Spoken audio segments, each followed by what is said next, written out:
Open టాక్కి స్వాగతం.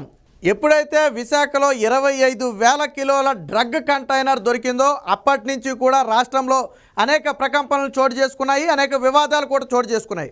వాస్తవానికి అది Sanjay aqua export private limited అని తెలిసి అది వైసీపీ నేతలకు సంబంధించిన కంపెనీ అని తెలిసినప్పటి నుంచి కూడా వైసీపీ నేతలు మల్లగుల్లాలు పడుతున్న పరిస్థితి.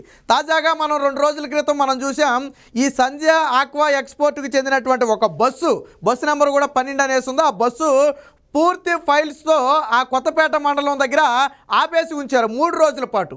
ఎందుకు ఆపేసి ఉంచారనేది ఎవరికీ తెలియదు. స్థానికులు అనుమానం వచ్చి పోలీసులకు సమాచారం ఇస్తే పోలీసులు చక్కగా తీసుకెళ్ళి మళ్ళీ కంపెనీ ప్రతినిధుల చేతిలోనే పెట్టారు. వాస్తవానికి పోలీసులు ఏం చేసి ఉండాలి, ఆ బస్సు ఎందుకు ఆగింది, అందులో ఉన్నటువంటి సంజయ్ ఆక్వాకి చెందినటువంటి ఫైల్స్ అన్ని ఎందుకు అందులో ఉన్నాయి, మన సిబిఐ వాళ్ళు రైడ్కు వచ్చిన సమయంలో వాటన్నిటిని ఏమైనా దాచారా అనే అనుమానాలు లేకుండా పూర్తిగా అప్పచెప్పేశారు. సరే, ఆ ఘటన గురించి మరొక ముందే తాజాగా మరొక ఘటన చోటు చేసుకుంది. ఈ కంపెనీలోకి నుంచి వెళ్ళి వస్తూ ఒక వ్యక్తి డబ్బుతో పట్టుబడ్డాడు. ఎవరా వ్యక్తి అని ఆరా తీయగా అతను వియత్నానికి చెందిన టాంగ్ అనే ఒక ప్రతినిధి అని తెలిసింది. మరి వాస్తవానికి ఎప్పుడైతే ఈ సంజయ్ ఆక్వాకు సంబంధించి సిబిఐ విచారణ మొదలుపెట్టిందో అప్పటి నుంచి కూడా పూర్తిగా దాని వ్యవహారాలన్నీ కూడా సిబిఐ కంట్రోల్లోకి వెళ్ళిపోయాయి. పూర్తిగా వాళ్ళంతా దాని మీదే నిమగ్నమై ఉన్న పరిస్థితి. బట్ ఈ ప్రతినిధి ఎప్పుడైతే డబ్బుతో ఆ చెక్ పోస్ట్ వద్ద పట్టుబడ్డాడో వెంటనే నువ్వు ఎవరు అంటే సమాధానం చెప్పట్లా. సో అతనికి ఏం చెప్పాలో తెలియక పోలీసులకు నాకెందుకు వచ్చిన తలనొప్పి అనుకున్నాడేమో. సంజయ్ ఆక్వా కంపెనీ ప్రతినిధులకు ఫోన్ చేస్తే దాదాపు 3 గంటల తరువాత వాళ్ళు వచ్చి ఒక హామీ ఇచ్చి అతన్ని అయితే తీసుకెళ్ళడం జరిగింది. ఇంతకు ఎవరు ఎందుకు వచ్చారు అంటే, వియత్నాం దేశం నుంచి సంజయ్ ఆక్వా ఎక్స్పోర్టు కొన్ని యంత్ర పరికరాలు కొనుగోలు చేస్తూ ఉంటుందట. వాటికి సంబంధించి ఏదైనా రిపేర్స్ వస్తే వాటిని బాగు చేయడానికి వస్తాను, అలాగే ఇప్పుడు నేను వచ్చానని చెప్తున్నాడు. వాస్తవానికి నిజంగా సంజయ్ ఆక్వా ఈ సిబిఐ ఎంక్వైరీ మొదలుపెట్టిన తర్వాత వాళ్ళ పరిశ్రమల్లో ఉన్నటువంటి యంత్రాలను రిపేర్ చేసే ప్రయత్నం చేసిందా? వాళ్ళంతా కూడా ఈ సిబిఐ కేసు నుంచి ఎలా బయటపడాలని చెప్పి మల్లగుల్లాలు పడుతున్నారు. ఇదొక ఎత్తు అయితే, మొన్న ఆల్రెడీ అయితే బస్సులో ఫైల్స్తో అడ్డంగా దొరికేస్తే దాన్ని కూడా ఎప్పటికీ సమాధానం చెప్పని పరిస్థితి. ఆ రోజు కూడా పలు అనుమానాలు వచ్చాయి. ఎందుకు ఫైల్స్ 3 రోజుల పాటు బస్సులో ఉంచారు, బస్సు రిపేర్ అయితే ఎందుకు వేరొక వాహనంలో ఫైల్స్ తీసుకెళ్లలేదు, అసలు సిబిఐ అధికారులు వచ్చేటప్పుడే ఫైల్స్ మొత్తం కూడా బస్సులో ఎందుకు పెట్టారు అని పలు అనుమానాలను మనం గతంలో రేకెత్తించడం జరిగింది. సో ఇప్పుడు కూడా వియత్నాం దేశానికి చెందిన వ్యక్తి అని చెప్పి నిర్ధారించారు. ఎందుకంటే పాస్పోర్ట్ చెక్ చేస్తే అతను వియత్నాం దేశానికి చెందిన వ్యక్తిగానే తేలింది. కాకపోతే ఎందుకు ఈ సమయంలో వచ్చాడు, నిజంగా యంత్ర పరికరాల గురించే వచ్చాడా లేదా ఏదైనా లావాదేవీలు ఉన్నాయా? ఎందుకనంటే ఆల్రెడీ డ్రగ్ కేసు తరువాత ఒక విదేశీయుడు ఆ కంపెనీకి వచ్చాడు అంటే ఖచ్చితంగా అనుమానాలు వస్తాయి. స్థానికులంటే వెళ్ళొచ్చు రావచ్చు, అది వేరే విషయం. బట్ విదేశాలకు చెందిన వ్యక్తులు దీని తరువాత కూడా వచ్చి వెళుతున్నారు అంటే దీని వెనక మళ్ళీ ఏదైనా సంబంధాలు ఉన్నాయా, దీనికి వియత్నాం దేశానికి లేదా వచ్చిన వ్యక్తికి ఏమైనా సంబంధాలు ఉన్నాయనే అనేక అనుమానాలు అయితే కలుగుతున్నాయి. మరి దీన్ని కూడా పోలీసులు పూర్తి స్థాయిలో విచారించకుండా కేవలం కంపెనీ ప్రతినిధుల దగ్గర సాధారణ హామీ ఒకటి తీసుకుని ఆ వ్యక్తిని విడిచిపెట్టేశారనే ఇది కూడా రావడం జరిగింది. దాదాపు 1,50,000 రూపాయలు డబ్బులతో దొరికారు. డబ్బులైతే ఎక్కువ మొత్తం కాదు, డబ్బులైతే చిన్నవే. బట్ 1,50,000 రూపాయలు డబ్బులతో దొరకడం అనేది పలు అనుమానాలకు తావిస్తుంది. ఒకవేళ వియత్నాం దేశం నుంచి వచ్చిన వ్యక్తి వాటిని రిపేర్ చేసి అమౌంట్ పట్టుకెళ్తున్నాడు అంటే క్యాష్ రూపంలో వియత్నాం దేశం పట్టుకెళ్ళే అవకాశమే లేదు. సో మరి ఏం జరిగింది ఇక్కడ?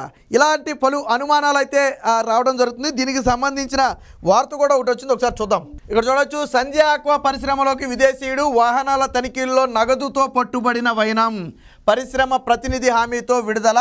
సో ఈ పోలీసులతో సంభాషిస్తున్నారు, ఈ సంజయ్ ఆక్వా పరిశ్రమ ప్రతినిధులతో పోలీసు అయితే ఇక్కడ మాట్లాడుతున్నాడు. సో ఎవరైతే మనం ఈ టాంగ్ అనే విదేశీయుడు అని చెప్పుకున్నామో, వియత్నానికి చెందిన విదేశీయుడు అని చెప్పుకున్నామో ఆ వ్యక్తే ఈ వ్యక్తి. అయితే ఇతన్ని పట్టుకుని విచారించిన నేపథ్యంలో పోలీసులకు తానైతే ఏం సమాచారం చెప్పలా. బట్ ఎవరు చెప్పారు అంటే కంపెనీ ప్రతినిధులు వచ్చి ఇలా మా కంపెనీల్లో వీటికి బాగు చేస్తూ ఉంటాడు, అలా అందుకే ఆయన రావడం జరిగిందని చెప్పి కంపెనీ ప్రతినిధులే ఒక హామీ ఇచ్చినైతే తీసుకెళ్ళినట్టే తెలుస్తుంది. సో ఇప్పుడు ఆల్రెడీ ఒక కేసు పడిన తర్వాత సంజయ్ ఆక్వా పరిశ్రమ మీద పడినటువంటి డ్రగ్ కేసు అనేది సాధారణ విషయమే కాదు, ఇప్పుడు దేశంలోనే కుదిపేసినటువంటి అంశం. అంత కీలకమైన ఇష్యూ జరుగుతున్నప్పుడు మరి ఇతర విదేశీయులు వచ్చారు అంటే తెర వెనక ఏదో జరుగుతుందని అనుమానం కలుగుతుంది. దానికి తగ్గట్టే మొన్న బస్సులో ఫైల్స్ వదిలేయటం, అలాగే ఎప్పుడైతే ఈ డ్రగ్ కంటైనర్ దొరికిందని వార్త వచ్చిందో ఆ రోజునైతే సంజయ్ ఆక్వాకి చెందినటువంటి ప్రతినిధులందరూ కూడా ఒక రహస్య సమావేశాన్ని ఏర్పాటు చేసుకున్నారని చెప్పి కొంతమంది స్థానికుల ద్వారా తెలుస్తుంది. ఎందుకంటే ఆ రోజు ఎక్కువ కార్లు వచ్చేసి ఆ నైట్ 12-1 గంట సమయంలో ఒక సమావేశం ఏర్పాటు చేసుకున్నారని చెప్పి స్థానికులు చెప్తున్నారు. మరి ఆ సమావేశం తర్వాతే ఈ బస్సులో ఫైల్స్ అన్ని పెట్టి బయటికి పంపారంటే అది కూడా అనుమానమే కలుగుతుంది. వాస్తవానికి ఈ కేసు అంతా కూడా దాదాపు 50,000 కోట్ల రూపాయలు విలువైన డ్రగ్ అని చెప్తున్నారు. ఆర్డర్ ఇచ్చింది ఎవరనే దానికంటే కూడా డబ్బు పే చేసింది ఎవరనేది ఇక్కడ ఇంపార్టెంట్.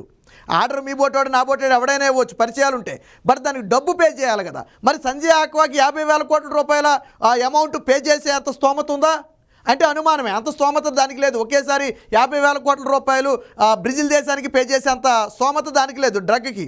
అంటే దీని వెనక ఎవరో ఉన్నారు. తెర ముందు మాత్రం సంజయ్ ఆక్వా ఉంటుంది, బట్ తెర వెనక వేరే వాళ్ళు ఉన్నారు. ఈ సంజయ్ ఆక్వా అనేది కోనం బ్రదర్స్ది మనందరికీ తెలిసిందే. వాళ్ళు విజయసాయి రెడ్డికి అత్యంత సన్నిహితులు. అనేక సందర్భాల్లో వాళ్ళ ఫోటోలు లేకపోతే వాళ్ళ గట్టిన ఫ్లెక్సీలు అన్నీ కూడా గతంలో తెలుగుదేశం పార్టీ బయట పెట్టడం కూడా జరిగింది. సో ఈ నేపథ్యంలో ఇప్పుడు ఇక్కడ చూడండి ఒకసారి, విశాఖ డ్రగ్స్ రాకెట్లో చర్చగా మారిన సంజయ్ ఆక్వా ఎక్స్పోర్ట్ పరిశ్రమకు వచ్చి వెళుతూ ఒక విదేశీయుడు నగదుతో పోలీసులతో తనిఖీల్లో పట్టుబడటం కలకలం రేపింది. ఎన్నికల నేపథ్యంలో కాకినాడ జిల్లా కొత్తపల్లి మండలం ఉప్పాడ ప్రధాన కూడలిలో సోమవారం స్థానికులు పోలీసుల వాహనాల తనిఖీలు నిర్వహించారు. కారులో ఒక విదేశీయుడు నగదుతో పట్టు ఉండటాన్ని గమనించి అదుపులోకి తీసుకున్నారు. బ్యాగులో 1,30,000 రూపాయలు ఉన్న డబ్బునైతే సీజ్ చేశారు.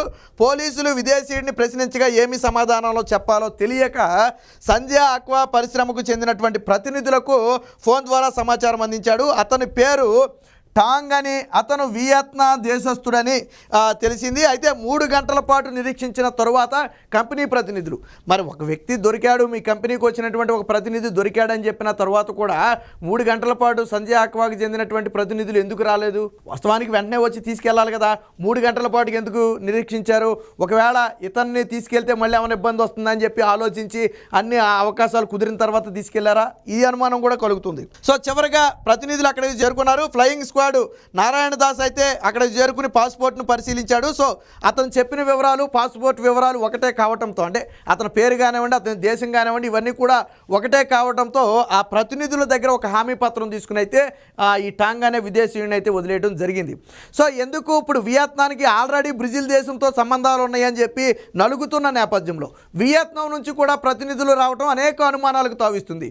ఒకవేళ ప్రత్యక్షంగానో పరోక్షంగానో ఈ డ్రగ్ ఆ డీల్లో వియత్నాం పాత్ర ఏమైనా ఉందా, దానికి సంబంధించి ఎలా డీల్ చేయాలనే విషయమై కొంతమంది ఎవరైనా వచ్చారా, లేకపోతే వీళ్ళ పాత్ర ఏంటి అనే అనుమానాలు కలుగుతున్నాయి. వాస్తవానికి నిజంగా వచ్చిన వ్యక్తి యంత్రాలను రిపేర్ చేసే వ్యక్తా కాదా, అంటే ఆ టెక్నీషియనా కాదా అనేది పూర్తిగా ధృవీకరించాల. పోలీసులు కూడా కేవలం హామీ పత్రంతో వదిలేశారు.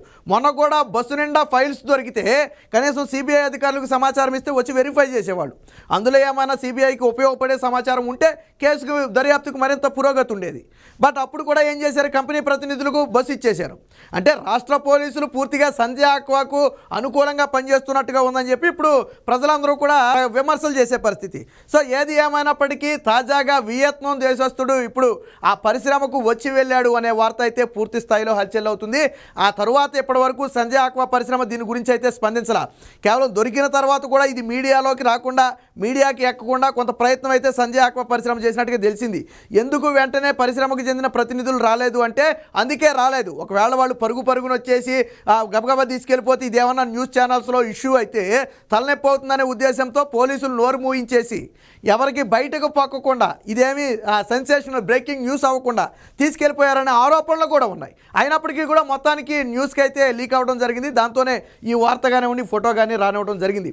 ఏది ఏమైనప్పటికీ తాజాగా వియత్నాం నుంచి వచ్చినటువంటి విదేశీయుడి వల్ల సంజయ్ ఆక్వాకి ఏంటి సంబంధం, ఎందుకు వచ్చాడు, డ్రగ్కి దీనికి ఏమైనా సంబంధం ఉందా అనే అనుమానాలు అయితే ఇప్పుడు ప్రజల్లో బలంగా కలుగుతున్నాయి.